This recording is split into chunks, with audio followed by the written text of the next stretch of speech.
அந்த முட்டையை எடுத்துட்டு நம்ம இந்த காம்பவுண்ட் இருக்குல்ல, இந்த நம்ம மேக்கப்லாம் போடுறப்போ அதுலேயும் சில காம்பவுண்ட்ஸ் இருக்கும், இந்த ரெயின் கோட்டில் சில காம்பவுண்ட் இருக்கும், நான்ஸ்டிக் பேனில் கொஞ்சம் காம்பவுண்ட் இருக்கும். இந்த காம்பவுண்டெல்லாம் எடுத்து அது எந்த மாதிரியான விஷத்தன்மை ஊட்டுது அப்படின்னு பார்க்கறதுக்காக நம்ம அந்த எம்ப்ரியோஸில் போட்டு விடுவோம்.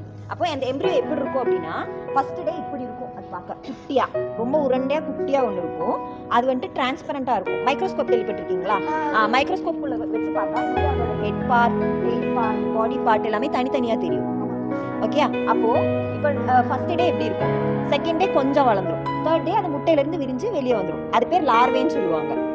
ஓகே, அப்புறம் ஃபோர்த் டே. இந்த மாதிரி நம்ம ஒவ்வொரு நாளும் அதில் வச்சு வச்சு பார்த்துட்டா இருக்கும். அது எதனாலனா, இந்த காம்பவுண்ட் நம்ம பாடிக்குள்ளே போய்கிட்டே இருந்துச்சுன்னா நம்ம பிளட் எல்லாம் கிளாட் ஆகிடும். ஹார்ட் அட்டாக் கேள்விப்பட்டிருக்கீங்களா? அது ஏன் வருது? பிளட் கிளாட் ஆகிறதுனால. நம்ம ஹார்ட் கிட்ட இருக்கிற இல்லைனா ஹார்ட்டுக்கு போகிற ஏதாவது வெயின்ஸில் பிளட் கிளாட் ஆகிடுச்சுன்னா நமக்கு ஹார்ட் அட்டாக் வரும்.